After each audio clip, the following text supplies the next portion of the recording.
दोस्तों, दुनिया की सबसे तेजी से बढ़ती बड़ी इकोनॉमी कहलाने वाला भारत इस समय एक ऐसे मोड़ पर खड़ा है जहां पूरी दुनिया की नज़र सिर्फ हमारी ग्रोथ पर नहीं बल्कि उन खतरों पर भी है जो आने वाले समय में भारत की अर्थव्यवस्था को चुनौती दे सकते हैं।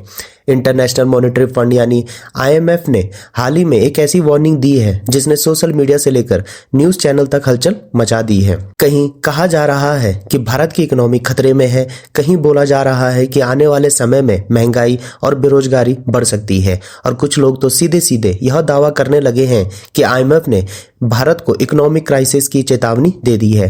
लेकिन आखिर सच्चाई क्या है? क्या वाकई भारत की इकोनॉमी कमजोर हो रही है या फिर ये खबरें बढ़ा चढ़ाकर दिखाई जा रही हैं? आज हम इस पूरे मुद्दे को विस्तार से समझेंगे क्योंकि इस समय जो ग्लोबल सिचुएशन बनी हुई है उसका असर सिर्फ सरकार या बड़े उद्योगपतियों पर नहीं पड़ेगा बल्कि आम आदमी और आम आदमी की जेब, नौकरी, ईएमआई, पेट्रोल डीजल के दाम, खाने पीने की चीजों की कीमत और आने वाले समय की आर्थिक स्थिरता पर भी पड़ सकता है। आईएमएफ की जो रिपोर्ट सामने आई है उसमें भारत को लेकर दो बिल्कुल अलग अलग तस्वीरें दिखाई गई हैं। पहली तस्वीर उम्मीद वाली है जहां आईएमएफ कहता है कि भारत दुनिया की सबसे तेजी से बड़ी इकोनॉमीज में शामिल है और आने वाले वर्षों में भारत की ग्रोथ दुनिया के कई बड़े देशों से बेहतर रह सकती है। लेकिन दूसरी तरफ तस्वीर चिंता पैदा करती है क्योंकि आईएमएफ ने साफ कहा है कि अगर मिडिल ईस्ट में तनाव बढ़ता है, ऑयल प्राइसेस नियंत्रण से बाहर जाते हैं, ग्लोबल ट्रेड प्रभावित होता है और जियोपॉलिटिकल क्राइसिस लंबा चलता है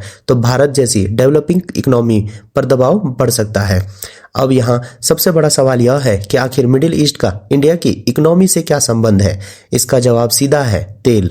भारत दुनिया के सबसे बड़े ऑयल इंपोर्टिंग देशों में शामिल है, यानी हम अपनी जरूरत का बहुत बड़ा हिस्सा बाहर से खरीदते हैं। अगर क्रूड ऑयल महंगा होता है तो उसका असर सीधा भारत पर पड़ता है। पेट्रोल डीजल महंगे होते हैं, ट्रांसपोर्टेशन कॉस्ट बढ़ जाती है, फैक्ट्रीज की लागत बढ़ती है और धीरे धीरे हर चीज महंगे होने लगती है। यही इन्फ्लेशन है और आईएमएफ की सबसे बड़ी चिंता भी यही है। पिछले कुछ महीनों में ईरान, इजराइल और पूरे मिडिल ईस्ट में जिस तरह तनाव बढ़ा है उसने ग्लोबल मार्केट को डरा दिया है।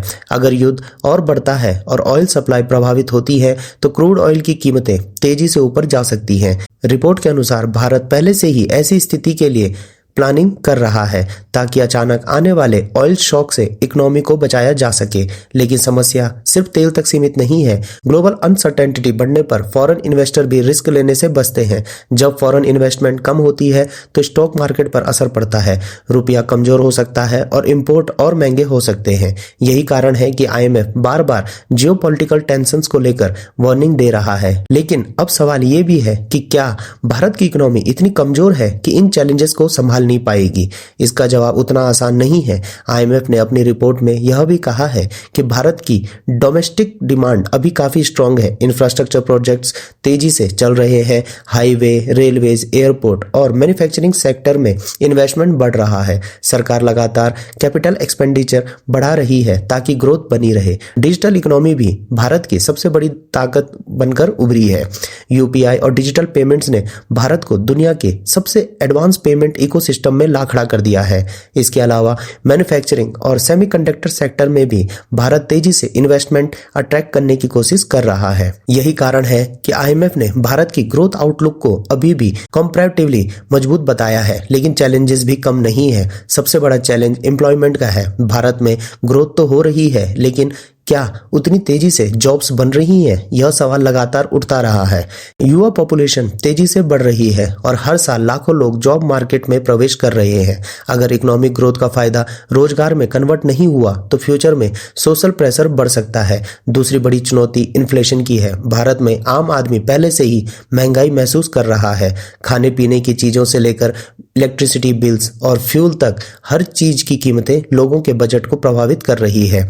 अगर क्रूड ऑयल प्राइसेस और बढ़ते हैं तो आरबीआई पर भी प्रेशर बढ़ सकता है।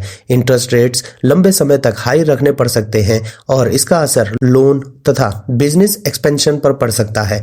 आईएमएफ की वार्निंग को समझने के लिए हमें ग्लोबल सिचुएशन भी समझनी होगी। आज दुनिया एक साथ कई क्राइसिस का सामना कर रही है। रसिया यूक्रेन कॉन्फ्लिक्ट अभी पूरी तरह खत्म नहीं हुआ। मिडिल ईस्ट इंस्टेबिलिटी बढ़ रही है। यूएस चाइना रिवलरी लगातार तेज हो रही है और ग्लोबल ट्रेड फ्रेगमेंटेशन का खतरा भी बढ़ रहा है। ऐसी स्थिति में डेवलपिंग इकोनॉमीज सबसे ज्यादा वल्नरेबल मानी जाती है क्योंकि वे इंपोर्ट एक्सपोर्ट्स और फॉरेन इन्वेस्टमेंट पर काफी निर्भर होती हैं। हालांकि भारत की स्थिति कई दूसरे देशों से बेहतर है क्योंकि भारत के पास बड़ा डोमेस्टिक मार्केट है। यही वजह है कि ग्लोबल स्लोडाउन के बावजूद भारत की इकोनॉमी रिलेटिवली स्टेबल बनी हुई है। लेकिन स्टेबल होने का मतलब यह नहीं कि कोई खतरा नहीं है। IMF का पूरा फोकस इसी बात पर है कि अगर ग्लोबल टेंशन लंबे समय तक चलते रहे तो प्रेशर धीरे धीरे बढ़ सकता है। अब यहाँ एक और इम्पोर्टेंट बात समझना जरूरी है। सोशल मीडिया पर कई लोग IMF की वार्निंग को ऐसे दिखा रहे हैं जैसे भारत इकोनॉमिक कोलैप्स की तरफ जा रहा है, जबकि रियलिटी बिल्कुल डिफरेंट है। IMF ने कहीं भी यह नहीं कहा है कि भारत की इकोनॉमी कोलैप्स होने वाली है। उल्टा IMF ने भारत को दुनिया के सबसे प्रॉमिसिंग इकोनॉमीज में से एक बताया है, लेकिन साथ ही वार्निंग भी दी है। ग्लोबल रिस्क को नजरअंदाज नहीं किया जा सकता। यानी मैसेज यह है कि भारत मजबूत है लेकिन पूरी तरह सुरक्षित नहीं। यही बैलेंस रियलिटी है जिसे अक्सर सेंसेशनल हेडलाइंस में गायब कर दिया जाता है। आज अगर क्रूड ऑयल $100 या उससे ऊपर चला जाता है तो उसका असर हर भारतीय महसूस करेगा। ट्रांसपोर्ट महंगा होगा, फ्लाइट्स महंगी होंगी, मैन्युफैक्चरिंग कॉस्ट बढ़ेगी, इन्फ्लेशन बढ़ेगा और मिडिल क्लास की सेविंग्स पर दबाव आएगा।